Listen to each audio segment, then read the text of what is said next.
What were the warning signs before someone you know killed themselves? Multiple stories. Trigger warning. 1. My mom asked for a hug when I was 14. At that age I was like, nobody touches me. She insisted for the hug. I hugged her. It was the last time I saw her. I'm kinda good with it now, but for 2 decades I was like, I should have guessed something was wrong. 2. My older sister had failed attempts. Was obviously depressed and then suddenly she was okay. 4 months. Happy-go-lucky and a normal sibling. Then at Christmas she was happy but quiet.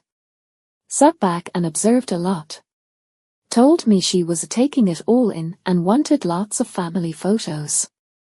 She ended her life 2.5 weeks later. Looking back now 18 years later, it seems so obvious to me in adulthood. How could the adults not have noticed? 3. I remember one of my classmates who had been struggling with severe depression suddenly became very jolly and smiled at all of us.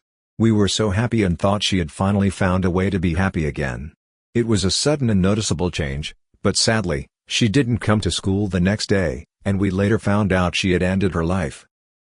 This has helped me understand what happened to my friend earlier this year. We weren't super close. We were both bridesmaids for another friend, but we didn't see each other often, a kind of not see each other for ages and pick up where you left off kind of friendship. She was lovely. After her funeral, everyone was saying how happy she seemed the week before she took her life, like a weight had been lifted from her shoulders after being down for quite a bit. Nobody saw it coming. She wrote a post on Facebook. Someone showed me that she wrote at 2 a.m. thanking her friends and family for being there for her. And at 3 a.m. she walked to the local train station, and I won't tell the story any further. It's too awful. Didn't understand why everyone was saying she was so happy just before, but this has given me more clarity, so thank you for your comments. I guess some people smile through the pain they feel, and maybe it's true that a weight had been lifted from her, because she saw a way out. Thank you for helping me understand, it's given me a lot to think about. 4. They stopped making plans. No vacation plans. No holiday plans. No longer wanting to see that movie you have been planning on seeing since you saw the previews. They are doing that because they don't think they will be around for it. Then they will stop going to standing plans, like the game night you do once a month or that brunch you do every other week.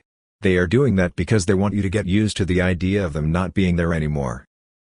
6. He died with new contacts, a new haircut, and clothes still in the washer and dryer. People that have been at rock bottom for so long typically die on the way up, not the way back down. They try to be normal, they don't feel normal, and they say F it. He was my brother and I miss him every day, but I'm so thankful he found peace. I just wish he could have found it in the same timeline as me. 8. People who randomly contact you to say hey, when you haven't heard from them in a very long time. It has happened twice now. I had a childhood friend whom I used to see in the summers. Honestly lost contact after I turned 18 and no longer went to that stage. Though I had her on FB. She randomly reached out on Messenger to say hi and chat one day, when we were about 30. I was busy with a toddler and couldn't chat, but made a note to pop in and say hi later. There wasn't a later. If old friends you haven't heard from in a while reach out and randomly say hi, take 5 seconds to write back. They may be trying to anchor themselves here. I hope she'd done the same, maybe she would still be here.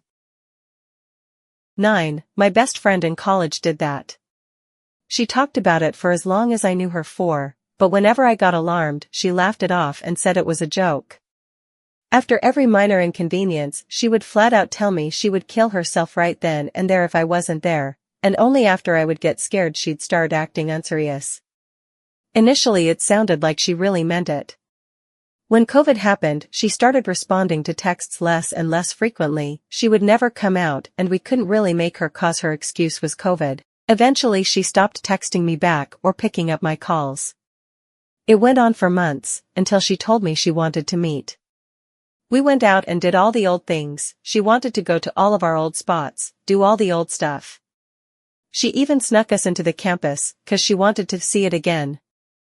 She asked me to buy smokes, 'cause she wouldn't be of age for a few months, and I did. She didn't know how to smoke, but insisted that I do teach her even if it took her the whole pack. And after she was done, she wanted to skinny dip in the ocean. I told her it was cold, and she said, "You literally live for a super brief period of time in the grand scheme of things," so I jumped in. None of this really alarmed me, as she always acted like this. But then we went to a bookstore, and she told me she didn't have enough time to read books, so she wouldn't buy any. We literally majored in literature, so that made no sense. She didn't do much else besides reading books. I outright asked WTF that meant and if she was gonna kill herself, and this bitch just joked around again. She lied to me. She said, "Nah, I have a boyfriend now. You should try getting laid, it will make you less book freakish." She didn't have a boyfriend that I know of, because when she died later that night, nobody really came forward claiming it were him. She literally spent around $1,000 that night getting us into places only to move to the next place in half an hour, and she didn't buy anything that wasn't to be consumed. She also picked out and bought a load of books after I got alarmed, but left them in my car after she left. We ended up getting so drunk and sneaking into so many places. She wanted to try powders and if I should be ashamed for this, but I did make it happen.